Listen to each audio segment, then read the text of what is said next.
Hello everyone, আমি জয়ন্তী। আমার নতুন একটি ব্লগে তোমাদের অনেক অনেক ওয়েলকাম। আশা করি তোমরা সবাই খুব খুব ভালো আছো, আর আমিও খুব ভালো আছি।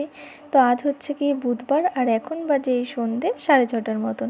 তো চলো এখন থেকে আমি আমার ব্লগটা স্টার্ট করছি। তো তোমরা দেখতে থাকো, আশা করি তোমাদের খুব ভালো লাগবে। তো আজকে বিকেল থেকে ভিডিওটা স্টার্ট করলাম। তো এই যে দেখো, সন্ধে তো দেওয়া হয়ে গেছে, আর এখন হচ্ছে গিয়ে বোন আর আমি একটু বসেছিলাম। তো ভাবলাম যে সন্ধ্যের টিফিনটা বাইরে থেকে করব না, তো বাড়িতেই বানাই। তো তার জন্য হচ্ছে এখানে 2টো ম্যাগি নিয়েছি, পরে আরেকটা ম্যাগি দিয়েছিলাম।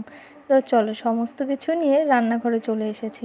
তো সন্ধ্যের টিফিনটাকে বানিয়ে নিই। সন্ধ্যে থেকেই ভাবছিলাম কি টিফিন করা যায়। তো বোন বলল সেই ম্যাগি দিয়ে ওই রেসিপিটা বানা, এটা আমি আমার ইউটিউব চ্যানেলে আগে থেকে আপলোড করে দিয়েছিলাম। এর আগে তো বানিয়েছিলাম, সেটা খেয়ে বোন প্রচণ্ড টেস্ট পেয়েছিল। তো তার কারণে আজকে ওর কথা শুনে আবারও বানাচ্ছি। আর দেখো, প্রথমে তো ম্যাগিটা সিদ্ধ করে নিয়েছিলাম। তো সেই সিদ্ধ করা ম্যাগিটাই এখন মশলার মধ্যে দিয়ে দিলাম। প্রথমে আমি 2টো ম্যাগি নিয়েছিলাম, পরে আবার বোন বলল 2টোতে অল্প হয়ে যাবে। তো তার কারণে আরেকটা ম্যাগি নিয়েছিলাম। তো এই যে দেখো, ম্যাগি বানানো কমপ্লিট হয়ে গেছে, আর এখন হচ্ছে খাওয়ার পালা। তো চলো একটু উপর দিয়ে টমেটো কেচাপ দিয়ে নিলাম। আর এখন হচ্ছে গিয়ে সন্ধ্যের টিফিনটা করে নিই। তো 2 বোন মিলে বসে পড়েছি সন্ধ্যের টিফিন করার জন্য। আর বোন তো এটা এর আগে খেয়েও টেস্ট পেয়েছে, আর এখনও টেস্ট পেয়েছে, আর আমারও বেশ ভালোই লাগে। আর আজকে না একটু তেলটা বেশি হয়ে গেছে, তেলটা বেশি পড়ে গেছে, বুঝতে পারিনি। তো বারান্দার লাইটের আলোটা একটু কম, ওই রিফাইন তেল দিয়ে করেছিলাম, অল্প দিতে গিয়ে একটু বেশি হয়ে গেছে, আর পরে দেখলাম অনেকটা তেল হয়ে গেছে। যাই হোক, কি আর করা যাবে, এটাই এখন খেয়ে নিই। কিন্তু খেতে খুব টেস্ট হয়েছিল। তো এর আগের মতনই হয়েছিল টেস্টটা। তো আমার তো এই রেসিপিটা বেশ ভালোই লাগে। এখন মাঝে মাঝেই এই ম্যাগি দিয়ে এই রেসিপিটা আমি বানিয়ে খাই। তো চলো কমেন্টের কিছু রিপ্লাই করি। তো অনেকেই আমাকে অনেক সাপোর্ট করছো, যারা নতুন সাবস্ক্রাইবার। তো অনেকেই আমার চ্যানেলে এসে আমাকে সাবস্ক্রাইব করছো আর অনেক সাপোর্ট করছো, তার জন্য সবাইকে ধন্যবাদ। তো এভাবেই আমার পাশে থেকো আর আমাকে সাপোর্ট করো। আর যারা একদম নতুন আমার চ্যানেলে এসে আমার ভিডিও দেখছো, তারা অবশ্যই আমার চ্যানেলটা সাবস্ক্রাইব করে দিও। তো যাই হোক, আমি একটুখানি খেয়ে তারপরে কিন্তু উঠে গেলাম। তো বোনকে দিয়ে দিলাম, আমি আর খেতে পাচ্ছি না, মানে অনেকটাই হয়ে গেছে। 3টে ম্যাগি আমার কাছে অনেকটাই।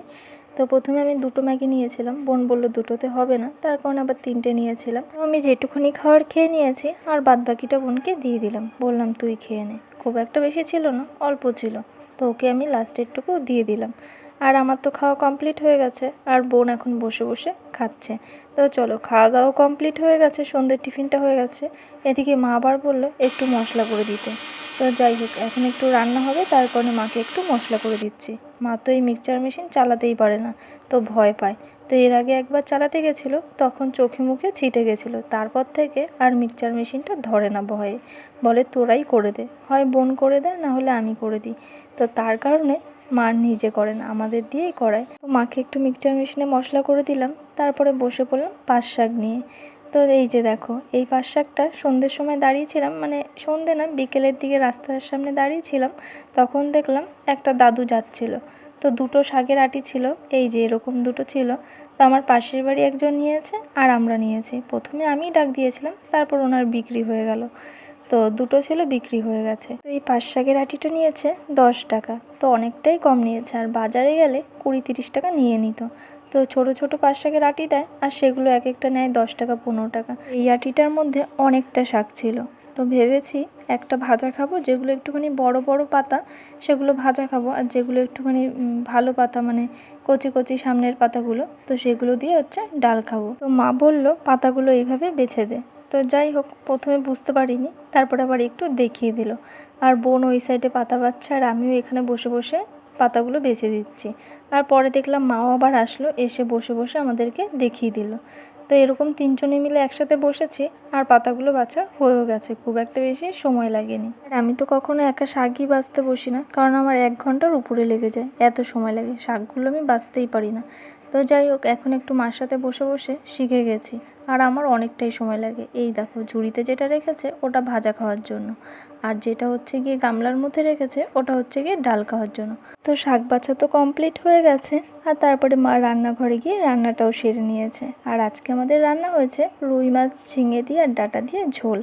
তো যাই হোক, চলো রাতের খাবারটা সেরে ফেলি, আর আজকে তো তোমাদের সাথে সেরকম কোনো ভিডিও শেয়ার করলাম না, শুধু সন্ধ্যে থেকে কী করলাম সেটাই শেয়ার করলাম। তো চলো আজকের ভিডিওটা এখানেই শেষ করছি, রাতের ডিনার করতে করতে। তো ভিডিওটি যদি ভালো লেগে থাকে লাইক, কমেন্ট, শেয়ার আর সাবস্ক্রাইব করে দিও। নতুন একটি ভিডিওতে আবার দেখা হচ্ছে। টাটা।